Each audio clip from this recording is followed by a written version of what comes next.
제가 준비한 것은 중국의 발전 전략 변화, 활용과 전망에 대해서 얘기입니다.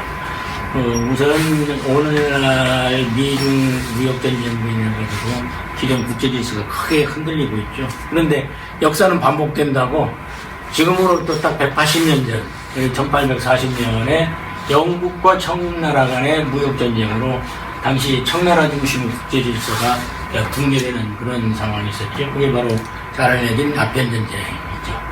그래서 1840년에 영청 아편전쟁과 오늘날의 미중 무역전쟁을 비교를 해보면은 모두 다 무역 적자, 대중국 무역 적자로 인해서 발단이 됐는데, 그거를 강제력을 동원을 해가지고서 해결을 하는 점에서는 같다 하겠습니다. 그런데 아편전쟁은 상승 국면에 있던 영국이 하강 국면에, 정상에서 하강 국면에 내려가는 청나라 몰락에 결정타를 남긴 반면에, 이번에 미중 무역전쟁은 패권국 미국이 상승 국면에 있는 중국에 대해서 선제적인 타격을 가한 점에서 차이점이 있다 했습니다.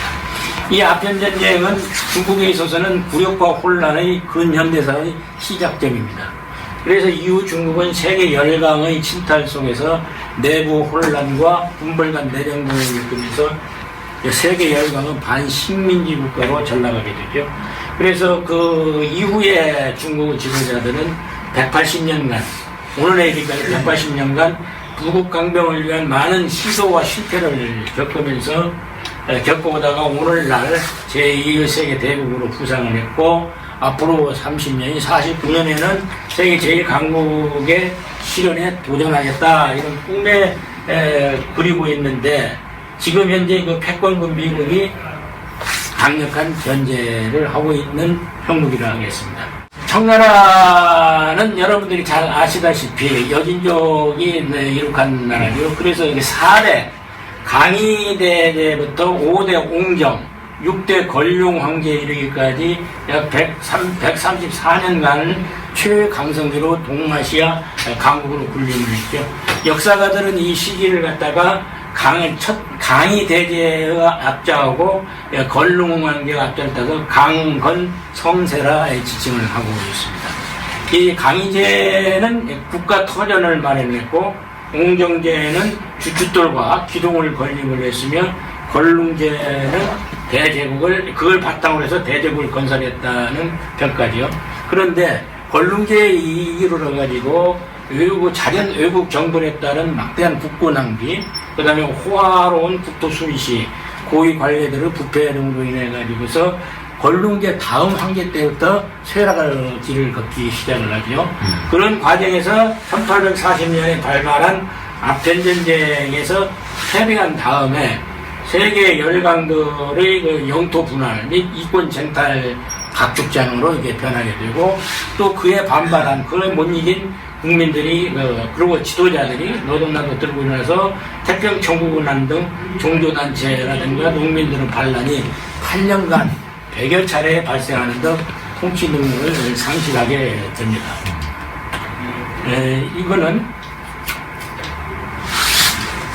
이거는 좀 빨간 것으로 되어 있는 것은 청나라 이전의 명나라의 국경이죠. 이 빨간 선은 명나라인데, 청나라가 되면서 파란 선으로 이렇게 영토를 거의 배 가까이 확정을 합니다. 그리고 이 보라색은 오늘날의 중국 영역이 되는 거죠. 청나라 이쪽으로 들어가지고.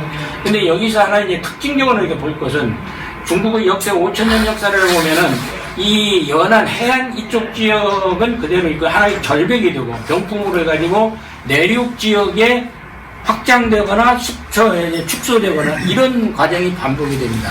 이 말 뜻은 뭐냐면, 그동안에는 중국은 해양 세력이 약해졌기 때문에 해양으로부터 공격을 받을 기회가 거의 없었고, 대륙의 북방정책 세력으로부터 받았기 때문에 주로 내륙의 안전에 강화를 했고, 해양 쪽은 거의 전무하다시피, 준비가 안 되다시피 하는 상황이었죠. 그러다가 아편전쟁 때 여기서 뒤통수를 맞게 되는 거죠. 해양으로 인해 가지고 여기 이거 난징 점령이 나오고 여기 천지로 점령 당해가지고서 그대로 이제 당하게 되는 것이죠. 그리고 또 일본으로의 그 청일전쟁 때 일본에서도 역시 해양으로 해가지고 여기서 절벽을 당하게 되는 겁니다. 그래서 그 다음부터 지금에 이르기까지 중국이 해양 건설에 강화를 해야 되겠다. 더구나 지금은 아편전쟁 이후로는 해양 세력들이 강화가 되고 있고 오히려 해양 세력에서 공격을 주로 받기 때문에 해양을 강화해야 되겠다 하는 것이 후대 중국 지도자들의 하나의 염원이 되는 겁니다. 그래서 오늘날까지 연결이 되는 것이죠.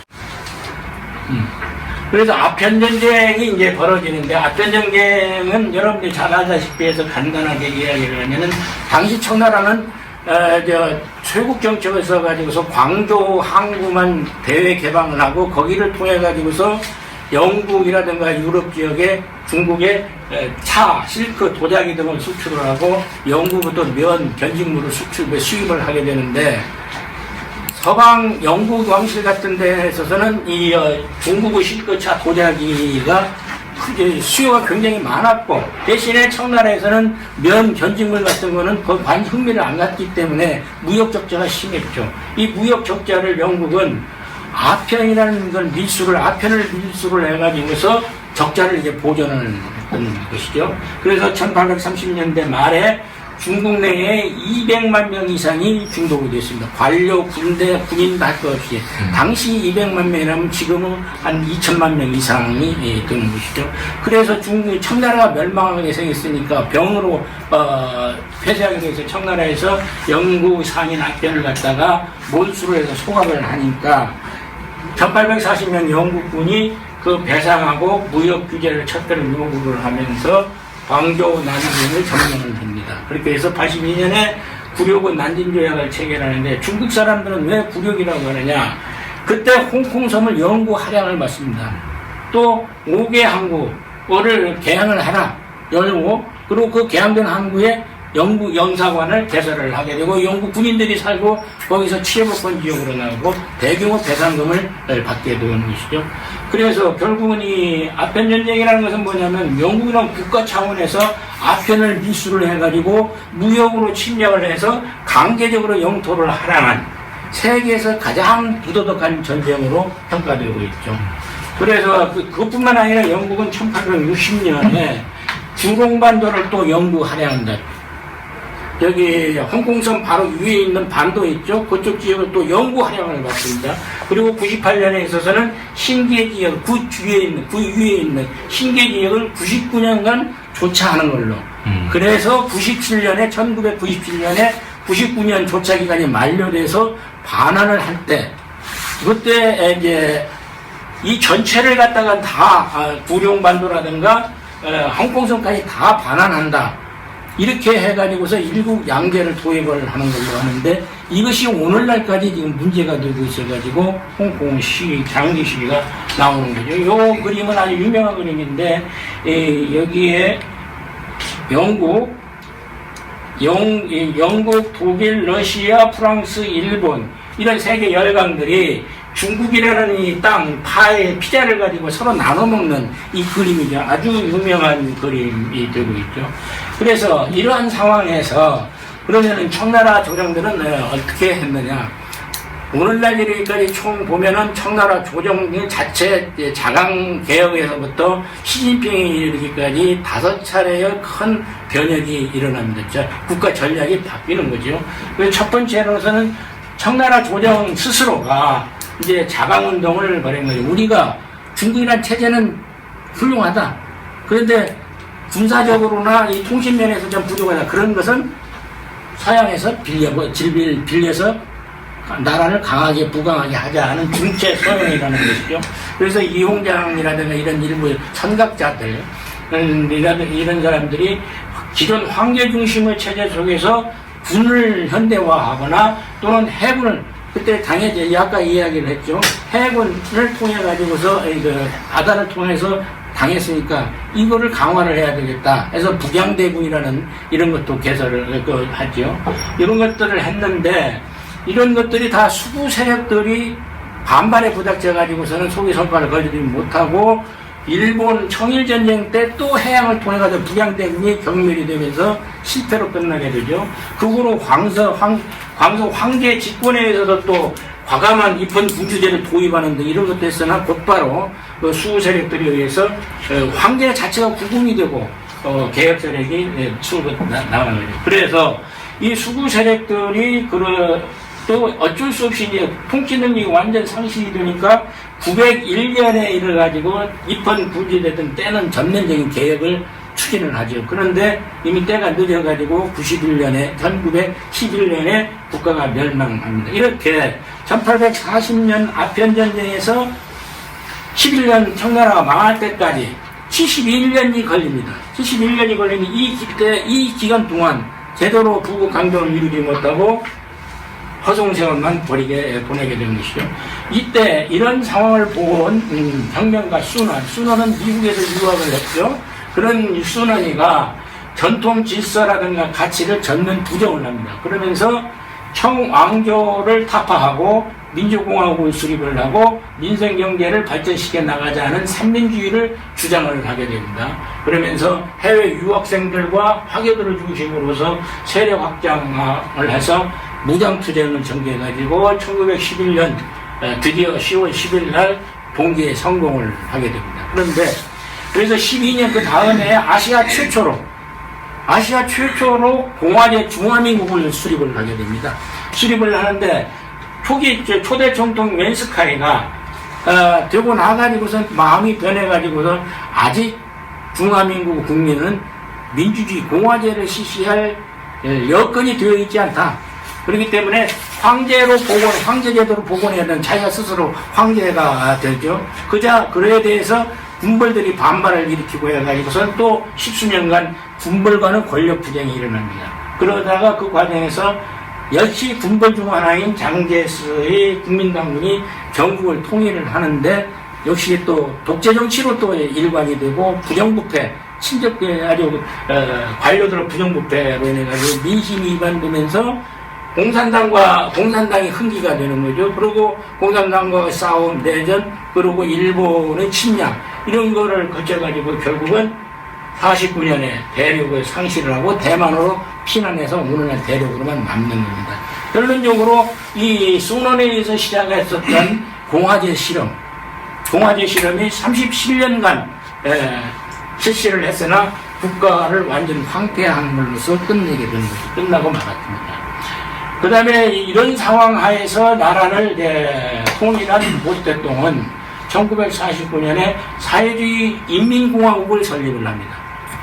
인민공화국을 설립을 해서 전 인민이 평등하게 잘 사는 공산주의 실현을 추구를 하게 되죠. 근데 여기에서 여러분들이 잘 알다시피 이런 것들은 현실과 인간의 본성을 무시한 이상적인 정책을 졸속으로 추진하는 것이 되어가지고서 결국은 1960년 전후로 해서 공식적인 기록, 중국 공산당의 공식적인 기록이 3천여만 명의 아사자를 굶어 죽게 만드는 것입니다. 어떤 자료에는 5천만 명 이상이 되는 것도 있고, 그러니까 모택동은 문화대혁명을 발동시켜서 권력을 유지를 하는데, 그 과정에서 또 전통문화 가치관까지 다 말살을 시키는 거죠. 그래서 결국은 76년에 마오쩌둥이 죽는데, 이때까지 27년간을 전 인민이 다 같이 못 사는 군피부 평등을 초래를 해가지고 빈곤의 대륙으로 이제 탈환시키게 되는 거예요. 그렇기 때문에 여러분들이 그때 앞에서 이야기했던 청나라 자체의 부분적인 개혁, 자강운동이 실패를 했죠. 그 70년간 허송세월을 했고, 그 다음에 순원의 공화제 이것도 37년간 또 허송세월을 했단 말이죠. 그러다 보니까는 이제 공산주의를 만들자 이렇게 했는데 27년간 또 이게 허송세월에 100여 년이 지나고 난 다음에 정권을 잡은 등석병이 이제 사회주의 시장경제 실험을 하게 됩니다. 이런 기초는 그겁니다. 흥노병 여러분이 잘 아는 식으로 사회주의건 민주주의건 간에 국민을 잘 살게 하는 것이 최고로 좋은 이론이다. 제도다. 대신에 이 10억이 넘는 인구가 한꺼번에 다 같이 부자가 된다는 것이 있을 수 없는 것이다. 그래서 선부론, 즉 조건을 갖춘, 먼저 부를 이룰 수 있는 개인이라든가 지역이 먼저 부자가 되고 난 다음에, 부가 축적되고 난 다음에는 그 축적된 부를 갖다가는 전인민족으로 골고루 나누게 하는, 이게 대국론, 이거를 이게 주장을 합니다. 그렇게 해서 생산성을 증가를 시켜야 된다. 그런데 이게 대해서 중국 그 당시만 해도 등소평이 하는데도 내부적으로 극좌 세력들이 반발을 하게 됩니다. 이 등소평의 개혁개방도 순탄하게 이루어진 게 아니죠. 그게 뭐냐면은 성시론이네, 성시성자의 이론론이 나오는 게. 그 개혁개방을 하는데 추구하는 바가 뭐냐? 자본주의로 가는 거 아니냐? 아니면 사회주의를 유지하는 거냐? 그러니까 등소평이가 4개 원칙 준수하에서 개혁개방을 실시를 한다. 그렇게 해서 생산 증가시킨다. 이런 이야기를 하는 거죠. 4개 원칙이라는 것은 무엇이냐? 공산주의 영도, 사회주의 노선, 프롤레타리아 독재, 마르크스 레닌, 마오쩌둥 사상을 견지하는 가운데 경제 분야에서 계획경제라든가 뭐 이런 것에 대해서 부수고 사회제를 인정을 하고 자본주의 경쟁 요소를 도입을 하고 외국 기업과 자본을 유치를 해서 생산성을 일단적으로 1차적으로 증가를 시켜서 국민 잘 살게 해야 된다. 이 이야기를 하는 것이죠. 그렇게 해서 구체적인 이제 조치로서는 대내 개혁으로서는 인민공사를 해체를 하게 하고 국민 가정내에 이 땅을 나눠주면서 생산 책임제로 이제 도는 것이죠. 그리고 도시기업도 책임제로 하고 국영기업을 개혁을 하게 되고, 그다음 대외 개방은 여기서는 4개 경제특구, 점에서 시작을 해가지고 14개 연안도시 개방, 3대 경제발전축, 그다음 중서부 대개발까지 일어난 걸로 점차적으로 점에서 선으로, 면으로 이렇게 확대를 하는 겁니다. 여기까지는 됐는데, 이 외에는 뭐냐면은, 여기까지 하고는 시진핑이 되고 난 다음에는 1대1로, 안에는 이제 어느 정도 다 찼다. 그러기 더 발전을 밖으로 나가야 된다. 그래서 점, 선, 면, 외로 나가는, 이게 이제 1대1로, 이게, 앞에 있는, 광주, 심천, 주해, 선도, 함은 이 4개의 경제 특구를 먼저 해놓고, 그 다음에는 여기 대련에서 북해에 이르기까지 연안 지역 4개, 14개 도시를 개방을 해서 외국 기업들을 유치를 하게 되는 거고, 또 나아가서는 이제 80년 주광삼각주를 중심으로 해가지고서 90년 경공업 발전을 이루고 90년대는 상해, 항저우, 수저우를 중심으로 해서 금융 및 IT를 중심으로 발전시키고 2000년대에서는 베이징, 텐진, 산동성 일부를 중심으로 한 에너지 및 공업기지로 발전을 시켜나갔죠. 그리고 더 나아가서는 이제 중서부 대개발이라 해가지고서 지난 아까 이야기한 2개 대국론이 있죠. 먼저 일부가 연해 지역에서 발전이 되고 난 다음에, 그러고 난 다음에는 그 축적된 거를 갖다가 안으로 확대 발전해서 전면적으로 다 같이 살자 하는 이런 이제 중서부 대개발론을 제기를 하는 것이죠. 그렇게 이렇게 30년간 개혁개방을 실시한 결과 그야말로 상전100개 같은 경제 발전을 이루죠. 그것좀 다 알려지니까는 간단하게 얘기하면 우선 작년 18년 대비로 해도 세계 경제 비중이 미국이 24.6%를 차지하는데 중국은 15.3%를 차지한 걸로 이게 나와 있죠. 그리고 15년 4월 코트라 보도에 하면은 세계 시장 점유율 1위 품목이 중국이 1,548개, 미국이 550개, 한국이 65개로 나타났죠. 그런데 이런 거 경제적인 국가 덩치가 큰 것뿐만 아니라 중국 공산당 자체가 또 개방이 되죠. 시대의 변화에 따라 변화가 이루어져가지고 중국 공산당 하면은 노동자 농민 계층을 대표하는 정당인데 그 정당에서 지금은 전 계층을 대표하는 정당으로 변모를 했죠. 사회 부분에서도 많이 민간 부분에서 많은 변화가 있는데 우선 민간에서 부의 축적이 이루어지고 자본가들이 이제 탄생을 하게 되는 그 이유는 부동산, 주식, 광산, IT 투자로 인해서 부를 축적하게 되는 것인데 2014년 세계 200대 부자가 이 중국이 17명인데 우리 한국은 3명으로만 나와 있어요. 이건희, 서명대, 이재용. 10억 달러 이상 거부가 중국이 596명인데 미국은 537명. 이건 부에서 15년 블룸버그 자료죠. 한 15년 10억 달러 이상 거부 주거 도시가 베이징에 100명, 10억 달러 이상 거부가, 뉴욕이 95명, 모스크바가 66명, 홍콩이 64명, 상하이가 50명. 하나, 둘, 셋, 넷, 5개의 거부 주거 도시 중에서 3개 도시가 중국이 되고 있는 이런 상황이 됩니다. 사회 계층도 아주 여기에 원래는 노동자, 농민, 단간부 상계층만 있었는데 이게 식계층으로 아주 세분화가 되어 이런 놀라운 압축 성장 이면에는 또 다른 사회 문제가 아주 압축적으로 또 발출이 되는 거죠. 잘 알다시피 그냥 넘어갔는데 우선 지역 계층 간 발전 불균형이 심화되어 있고 그 다음에 당정 간부들의 부정부패가 만연되어 있죠. 특징이 뭐냐면은 우리는 정경 결탁이라고 하는데 여기는 관상 결탁이죠. 먹이살이 엄청나요. 그래서 그리고 또 중앙정부 고위직에서부터 지방 말단까지 확산이 되어 있고 부패 규모가 아주 거대하게 되고 축제, 은닉 수단도 아주 규모화하게 되어 있는 거죠.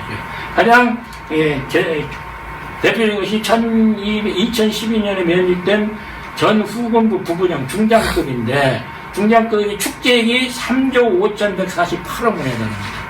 지금도까지도 계속이 되고 있는데 이 사람들이 그래서 이 집을 급습을 하니까 집에서 순금이 마오쩌둥이라는 흉상이 나오고 황금으로 만든 배와 세숫대야가 나오고 4대 차량은 거의 현금 및 수만 명 마오타이주가 4대 차고로 빠져나오는 이거 신문에 다 나온 거죠. 부동산만 300여 채를 갖고 있어요. 그 다음에 정보 세컨드만 5명 이거보다 훨씬 더 많을 거예요. 이러한 현상이 이게 되는데 그렇고 그 다음에 소수민족 분리 독립운동, 신강, 시장 이런 것들 이런 문제는 많죠. 환경오염도 무지하게 심각하죠. 또한 마찬가지로 저출산 사회 고령화 이 그림이 뭔가요? 여기 써있지만 이 그림을 보면 뭔지 모르겠죠. 광주 2월달에 구정 때 광주역에 관련된 인파들입니다. 그 다음에 이러한 상황 속에서 시진핑이가 등장을 하게 됩니다. 집권을 하게 됩니다. 2012년 11월에 시진핑이가 당 총서기로 등정이 되는데 이런 상황을 놓고 시진핑이가 뭘 이제 선언을 하느냐면은 오늘날 중국 경제는 중요한 전략적 대변화 시기에 진입을 했다.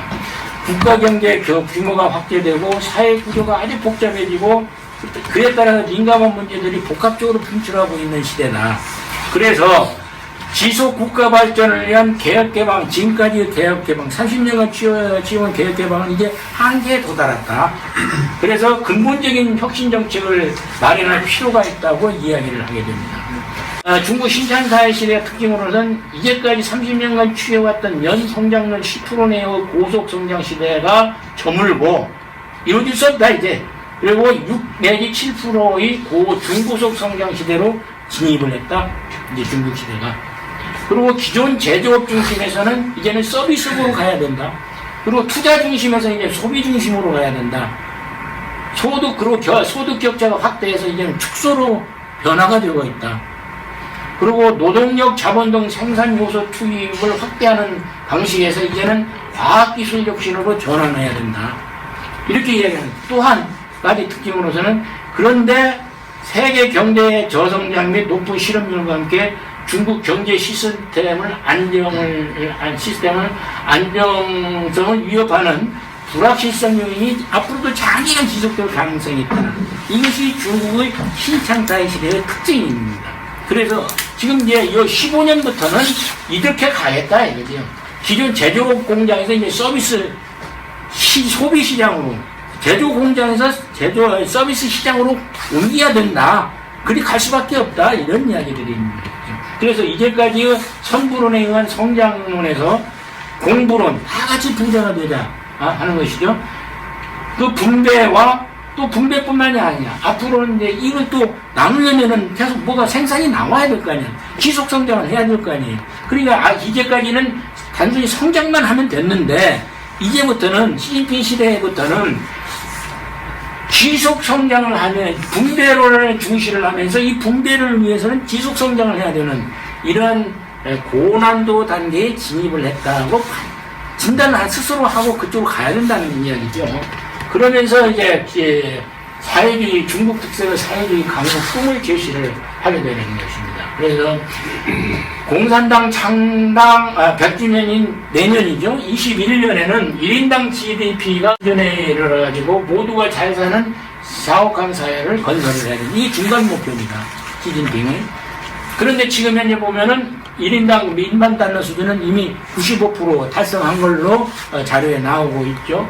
그리고 사회주의 건국 100주년은 1949년에는 1인당 GDP 5만 달러 수준의 부유한 사회주의 현대화 강국을 건설하자. 또 그러기 위해서는 새로운 통치 이념으로 사회 전면을 추진을 하는 겁니다. 한마디로 말하면 국정의 전면적인 리모델링을 하겠다 이거죠. 그래서 전면적인 개혁 심화를 하게 됩니다. 소득분배 합리화, 사회 안전망 구축, 도농 간 배분 효율화, 그다음 국유경제를 통폐합하고 국가 안보 및 군현대화, 생태문화의 친환경 현대화 등 이런 것들을 전면적으로 추진하겠다. 그러면서 국민들의 원망이 지탄이고 있는 부패를 척결해서 법치국가를 건설하겠다 해가지고 2014년 이후에 아주 강력한 부패 척결 운동을 지금까지 실시를 하고 있죠. 그래서 첫 해인 13년 이후 1년간 차관급 이상 고위 공직자 국무기업 CEO 25,850명을 비리로 척결했어요. 그리고 또 전면적인 종업지당, 당을 엄격하게 강화하겠다, 직분을 강화, 규율을 엄정하겠다, 찬양 통제만 이런 상황이 되는 겁니다. 그러면서 이제 아까 이제 이야기했죠. 점, 선, 면으로 이제 발전을 하다가 이제는 다 이제 개방을 내륙까지 깊숙이 전면적으로 발전을 시키는데, 이제는 새로운 한계에 도달했으니까 더 해야 되는, 어디로 해야 되냐? 밖으로 나가자. 1대1로가 이제 이런 거죠. 그래서 잘 알면 육상 실크로드 경제벨트와 해양 실크로드 양쪽으로 이렇게 나눠지는 거죠. 근데 이거는 결국은 뭐냐면은, 육상 실크로드는 한나라 때 장건이라는 그 관리가 개척을 한 길입니다. 그리고 해상은 명나라 때 정화가 콜럼버스보다도 더 일찍이 저 아프리카까지 7번을 순항하는 무역을 했었던 경력이 있어요. 그런데 다 그것을 지속을 못하고 결국은 해양에서 아편전쟁으로 이렇게 멸망을 당했단 말이죠. 그런데 이제는 부를 축적을 했단 말이지. 그래가지고 강국이 되겠다. 뭘 해야 되느냐. 옛날에 못했던 거를 우리가 이제 다시 만들어 회복해보자. 이 한을 실현해보자 하는 거나 다름없어요. 1대1로는. 그래서 추진 목적은 뭐냐. 국내 영내 국가 간의 기초시설 연결 및 협력을 하고 그렇게 해서 주요 자원을 확보를 한다. 그 다음에 이걸 통해서 중국 변방지역 발전 및 내수 활성화를 도모를 한다. 이거죠. 그래서 현재 중국은 철도망과 고속철반선을 전부 다 해서 금년 내년도까지 베이징을 중심으로 전국을 고속철로서 1일 생활권화하고 있습니다. 실상 광동선까지 하루 8시간 가요. 고속철로. 8시간이면 다 앞에. 홍콩까지 10시간이면은 도달이 되고. 아주 그냥 이런 식으로 변방지역 발전과 내수 활성화를 도모하고 그와 함께 영내 중국이 주도되는 경제협력체를 구축하는 여러분들이 잘 알고 있는 아시아 인프라 투자 연맹이죠. 그러면서 미국의 대중국 포위 전략에도 대응을 한다. 그런데 지금은 이제 어찌 보면은 그 중에 이 몇 가지 중에서 하나인데 1대1로 하면은 미국의 대중국 포위 전략에 대한 대응 전략이라는 것이 좀 더 부각이 많이 되고 있는데 이런 이야기죠. 그리고 이제 세계 경제 대국에 걸맞는 국제질서 제정자로서의 역할을 수행을 하고 중국의 핵심 이익은 절대 수하겠다 이렇게 나오는 거죠. 그리고 강군 건설을 하겠다.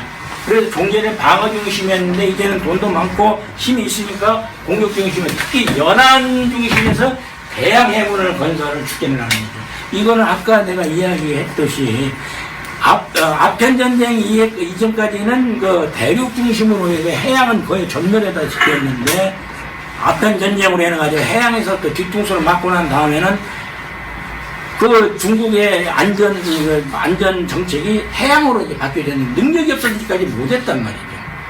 못했는데 지금으로서는 또 세계적으로 보면 해양 세력들이 중국을 갖다가 계속 견제한 미국, 일본 이 공격 중심이 해양에 있잖아요. 그렇기 때문에 중국 입장으로서는 내가 중국 지도자 할지라도 무슨 역경을 당하든지 해양을 건설할 수밖에 없는 거예요. 그걸 방어할 수밖에 없고, 오히려 아까 여기서 이야기했듯이 이 대륙 지역은 굉장히 이제 미국의 압력이 약하단 말이죠. 이 해양 쪽으로 강해야 되고, 그렇기 때문에 중국의 지도자 입장으로서는 당연히 해양을 강화할 수밖에 없는 그런 입장이나 이렇게. 그래서 그걸 또 강화를 하고 있고. 그러면 미래 중국은 어떤 모습을 그릴 것인가? 그리고 그 실현 가능성은 어떤 것인가? 이런 걸 이렇게 생각해 보는데, 그때는 이거는 우선 중국 정부가 스스로 계획하고 있는 거하고, 그 다음에 세계 전문기관 학자들이 예측한 것을 종합을 해보면은 우선 중국이 앞으로 이 자기들이 지금 추진하고 있는 것이 성공할 경우에는 30년 후에는 과학기술 강국이 될 것이다. 왜냐면은 중국이 현재 2015년에 세계 제조 강대국 목표 달성을 위한 3단계 계획을 수립을 했습니다. 1단계인 25년까지는 현재의 그 한국, 영국, 프랑스와 같은 제조국 3등급에서 25년까지는 독일과 일본 2등급 이 독일 시대 수준에 진입을 하겠다. 그 다음에 35년까지는 1등급인 미국 수준에 도달하겠다. 그리고 3단계인 49년까지는 세계 선두에 올라서겠다. 이것이 이제 중국의 3단계 계획 수립입니다. 그리고 1단계 행동 강령으로서 중국 제조 2025 계획이 나오는 거죠. 이 2025 계획이 미국의 영리를 건드는 것이죠. 그래서 5대 프로젝트, 10대 전략 사업으로 구분이 되는 거죠. 그 10대 전략 사업이 중요한 것인데, 미국이 지금 방지하고 막으려고 하는 이 10대 전략 사업입니다. IT, AI, 뭐 이런 우주 장비, 해양 장비, 이런 것들 훨씬 상세를 하잖아요. 그렇기 때문에 이 중국이 추구하고 있는 것은 이제는 무역 대회, 양적이 아니라 첨단 기술 제품을 생산을 해가지고서 2030년 이후에는 무역 강국으로 변신을 하겠다 하는 것이 목표로 삼고 있습니다. 할 것이다. 이런 이야기를 많이 이제 쏟아냈는데, 10년이 지나고 난 면에서는 오히려 서구제국에서는 중국이 곧 망한다, 멸망한다는 얘기가 또 막 쏟아지고 있는 이런 상황이 되는 거죠. 그러면 그 실현 가능성이 무엇이냐? 결론으로는 회의적인 것과 긍정적인 견해로 이렇게 나누고 구분이 되는데, 최근 들어서는 회의적인 견해가 더 많은 편이죠. 각종 저해 요인으로 발전이 지연이 되거나 붕괴될 것이라는 주장들이 많이요. 우선 특기들에서 함정론으로 중국의 부상이 패권국 미국과의 무력 충돌로 연결이 돼서 결국은 뭐 붕괴론도 나오고 종말론도 나오고 그런 거죠. 실제로 2017년에 12월에 미국의 국가안전보장 전략보고서는 중국은 미국의 가치 및 이익과 정면 배치되는 세계를 만들어가는 세력이자 미국 안전과 번영을 위협하는 세력으로 규정을 해가지고, 현재 이미 여러분이 잘 알다시피 무역 분야에서부터 그냥 그 기술, 경제까지 대대적으로 중국을 견제해 나오고 있는 이런 상황이죠. 경제 붕괴론도 나오게 되는 거예요. 18년 6월 20일에 일본 노무라 증권이 중국이 3년 내 금융위기 초래할 가능성이 있다. 그 다음에 지난 12월에는 실제로 중국 알리바바 창업자인 마인도 중국 기업들이 전례 없는 역경을 갖고 있다. 세계는 큰 변화의 시기로 접어들었고, 중국 경제도 엄청난 조정에 직면해 있다고 강조를 했죠. 그 붕괴하는 주요 요인은 뭐냐? 중국의 수출 감소, 제조업 침체, 기업 도산, 은행 기업, 지방 감소의 삼각국제 심화, 중앙부 재정 악화, 이런 것들이 바탕이 될 것이다. 그 다음에 이제 사회 동남론도 나오게 되는 거죠. 소수민족 독립 주장 같은 거, 이런 것들이 좀 많이 나오는데, 이에 비해서 긍정적인 견해는 뭐냐면, 위기봉착이 있다. 이 위기봉착을 인정하는 것은 중국 지도부도 인정을 하죠. 어려운 상황이다. 그래서 지금 이제 신창타이라고 이야기하는 거죠. 중국 지도부의 지금 입장은 뭐냐면은, 이제까지 30년 등속병을 대학 개방한 데는 우리가 국가 발전이라는 큰 강을 건너는데 얕은 쪽으로만 걸어왔다. 근데 이제 한계 따져서 아직 강 깊은 곳을 이제 넘어야만 되는 것이다. 지금은 그래서 아주 심처에 나와 있어서 그걸 어쨌든 해쳐가야만 된다. 이런 이야기를 하게 되는 것이죠. 그런데 이에 대해서 이제 그러나 중국은 여러 가지 이유로 이러한 난관을 극복할 가능성이 있다. 이렇게 보는 것이죠. 우선 제시하는 것은 다수 국민들이 180년간의 굴욕을 싣고 강국이 되고자 하는 꿈을 적극 지지를 하게 됩니다. 중국은 5천년 전쟁 역사에 보면 근 4천년이 그냥 서로 치고받고 불리하고 싸우고 있는 과정에서 있고 89년 천안문 사건이 있습니다. 뭐 이제 이런 이야기 많이 할 수도 있는데 시간이 너무 많아가지고 저기 하고 발전 잠재력, 발전 노하우가 있고 풍부한 자금, 기술, 자원을 보유하고 있다. 그 다음에 14억의 거대 내수 시장, 그리고 이제 도시화율이 55%에 불과하다. 얼마든지 지단 시설을 할 수가 있다. 그 다음에 지금 현재 현 정부가 여러 가지 위기 난에 선제적으로 지금 현재 대응하고 있지 않느냐. 그것이 성공할지 안 할지는 모르나 이런 이야기죠. 그 다음에 이제 가장 저도 이 점에 대해서는 좀 인정을 하는 것이 중국에 약 9천만 명의 공산당원이 있어요. 우리나라 인구 배가 공산당원입니다. 이 공산당원이 다 뭐냐? 정부 부처의 중간급 이상 간부들이에요, 전부 다. 기업들 이상 영도자들이고. 지계통에 있는 사람들이 9천 명이고, 370년만의 공산당 조직이 있어요. 그리고 중국 정부가 가장 행정 집행력이 강하게 있어요. 뒤에 이제 약간 나오는데, 우리가 이런 것이 통할 수 있을까 할 정도로 강력하게 하는데 꼼짝 못하고 있어요. 그리고 정책 유연성이 있다. 이런 것이죠. 중국 공산당 정책 노선 변화. 지금까지 보면 중국이 계속해서 이렇게 한 가지로 경직되어 있는 게 아니라 노선을 계속해서 이렇게 바꾸어오고 있어요. 시대에 맞게. 바꾸어가지고 오늘까지 이렇게 왔다는 뜻이죠. 맞는 말입니다. 그래서 현재 시진핑이 추구하고 있는 국가발전 목표는 뭐냐? 한마디로 간단하게 이야기하면은 아편전쟁 이전에 청나라 강건성세를 재현하겠다. 180년간 우리가 알을 쓰고 이렇게 해왔더니 이제 한번 해보겠다. 할 때가 됐다. 이겁니다. 그래서 지금 역사가들은 등소평, 장택민, 후금도, 시진핑이 이르는 현대 중국을 갖다가 청나라의 강건성세에 비유를 하고 있습니다. 등소평은 청나라 때 강제 역할을 해가지고 나라의 안정과 부유 기틀을 마련을 했고, 강택민과 호금도는 공정제 역할을 해가지고 제도정비와 계획개방 시점으로 국가를 부유하게 했고, 그 다음에 시진핑은 걸룽제의 역할로서 이러한 업적을 토대로 해가지고 부국 강병에서 옛 영광을 재현하고자 시도하고 있다. 이렇게 이제 보고 있는 것이죠. 그런 상황에 있는 거죠. 특히 지금은 미국의 강력한 견제가 예상되는 앞으로 2 내지 5년간 중국의 강국급 실험의 관건적인 시기로 저는 이제 보아집니다. 금년이 아편전쟁 180주년이죠. 내년에 21년은 공산당 창립 100주년으로서 시아광사회 중간 목표를 달성해야 되는 시기가 되죠. 국민들한테 성과를 보여야 되는 이런 시기가 되죠. 그리고 내후년 22년에는 동계올림픽 대회를 성공적으로 개최를 하고 그걸 여세를 몰아서 가을에 당 총서기를 선출해야 되는 이 시기란 말이에요.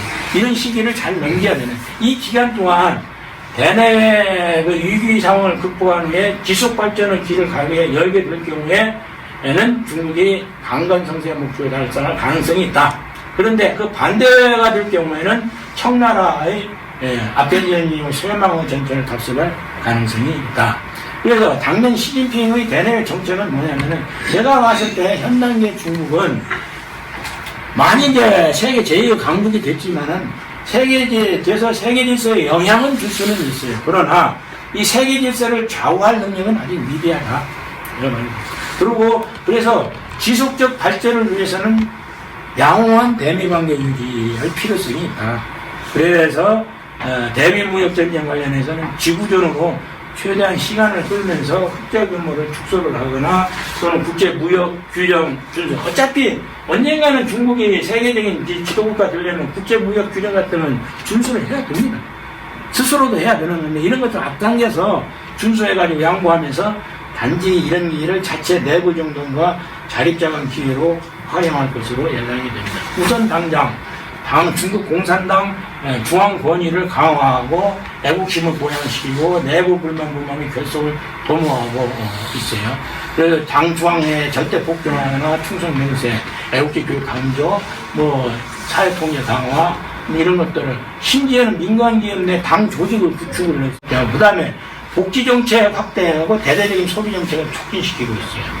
그리고 애국 소비 권장을 하고 있는 우리나라 국산품 장려들이 그거 장려하고 있어요. 그리고 이 동계 스포츠 22년 동계 스포츠에서 벌써부터 동계 스포츠 활성화를 통해서 시내 내수 시장을 강화하고 있더라고요.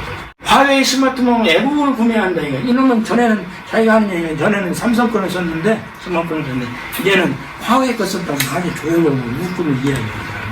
지금 중국민이 화웨이 스마트폰을 애국적으로 스스로 구매를 해가지고 작년 3분기 세계 스마트폰 점유율이 삼성이 21.3% 1위인데 화웨이가 18.2% 2위에 올라섰는데 금년에는 1위가 될 것이라고 목표를 삼고 있다. 이런 그래서 그리고 또 독자기술 개발, 자립경제 체제 강화에 진력을 해나가고 있죠. 그래서 지금 현재 문제가 되면 화웨이를 보니까 약 20만 명의 임직원 중 절반이 연구개발 엔지니어들이에요. 그리고 연구개발 투자 금액이 2009년에 약 2조 3,739원이었는데 작년에는 약 19조 9천억 원으로 이렇게 증빙을 하고 매출액의 15%는 무조건 기술 연구에 투자를 하고 이런 계약을 있고 그리고 내년도부터 5년간 14차 5개년계 경제개발 계획이 있는데 이 기간 동안은 중국 정부가 어디에 중점을 두느냐 경제 발전 모델 전환 및 성장 동력 교체에 중점을 두는 걸로 이야기가 되고 있어요. 그래서 그리고 마지막으로 시진핑 장기 통치 여부와 관련해서 이제 언론에 말이 많은데 22년 가을 20차 당대에서 시진핑은 어쨌든 은퇴를 하느냐 아니면은 일기를 연장을 하면서 후계자를 임명을 하느냐 아니면은 그냥 장기 통치로 나가는 이 세 가지 중에 하나를 선택하게 될 것입니다. 그런데 제가 봤을 때는 두 번 임기를 연장을 하면서 후임자를 임명을 해서 국민들한테 내가 장기 통치는 안 한다 이런 선택을 하면서 5년 동안 일기 연장한 동안에 국가 안정 및 발전에 대한 성과를 교양한 다음에 퇴임을 하는 것. 그렇다면은 시진핑 본인한테도 좋은 것이고 중국한테도 좋은 것이고 그래서 가장 바랍니다. 근데 과연 그렇게 갈 것인가 생각 것인가는 기다려본다. 마지막으로 내가 만약에 공부하고 싶은 것이 있다면은 바로 1992년 1월 19일 등석병원 남승강원 내용입니다. 이거는 뭐냐면은 경제 발전과 개혁 개방의 당 기본 노선을 100년간 유지하고 동의하지 말아야 한다. 당 30년에 이르는 노선 방침 정책을 바꾸려 하는 백성들이 받아주지 않아서 타도될 것이다.